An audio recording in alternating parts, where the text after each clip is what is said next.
Howdy friends, thanks for joining us for the Farm and Ranch News. Well, you don't have to spend much time with me this morning because right off the bat, we're headed south to check in with Andy Schwab, who's covering the National Association of State Departments of Agriculture convention in Cheyenne this week.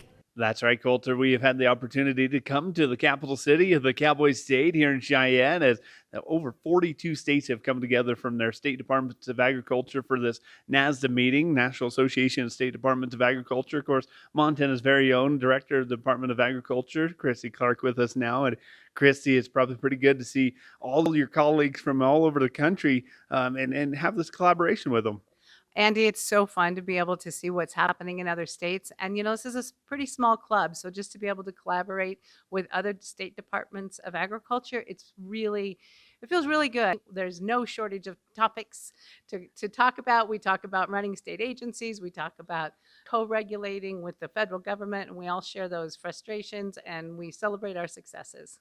Well, with it being out here in the Cowboy State, probably pretty important that you get to highlight some of these Western issues as well. Absolutely. The issues that we've been impacted, endangered species, certainly top of Montana's list and in the West. Like we can really highlight that here. Waters of the U.S., trying to get some final definitions on some of those things that are really going to have an impact. But we're finding that, those are across some other states too. But it is nice to be in the West where we can really bring forward those issues. Certainly a lot more policy to come as well from this week-long meeting. We'll send it back to you in the studio. Thanks a bunch, Andy. Well, I'm going to pitch it back to the Nonstop Local crew, but we'll be back in an hour to check on the ag markets. We asked Montana farmer Walt Sales about the challenges of mental health in agriculture.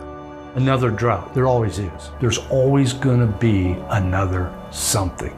I grew up in a generation of you pulled yourself up by your bootstraps. But it's become evident is what do you do if you can't even find those bootstraps? If you need to talk to somebody, go to beyondtheweather.com for free counseling for Montana ag producers. Welcome back to the Ag Report. During the Public Lands Council annual meeting, a couple of Montana ranches were recognized for their outstanding achievements in maintaining the health of public rangelands. Bill and Dana Milton of Roundup received the Rangeland Innovation Award for permittees for their adaptive management across challenging range and weather conditions. And then the collaborative Team Rangeland Innovation Award went to the Range Monitoring Group, co-founded by the Milton Ranch, as well as the Joe C. King & Sons Ranch and the Coulter Family Ranch, recognized for their innovative work that utilizes rangeland monitoring to improve land management. Well, higher corn and lower box beef allowed the cattle futures to move further from their highs achieved just earlier this week. With 47,000 less head harvested last week compared to a year ago, packers are continuing to work the cash market down and feeders are hoping they're short bought. Miles City Livestock saw the first test of the spring-born calf market this week and some strong prices. Some steers weighing 391 pounds sold for $391 a pound, and 475 pounders brought $348. In Bowman, 70 to 90 pound feeder lamb sold from $220 to $236, yearling bred ewes from $200 to $275 a head.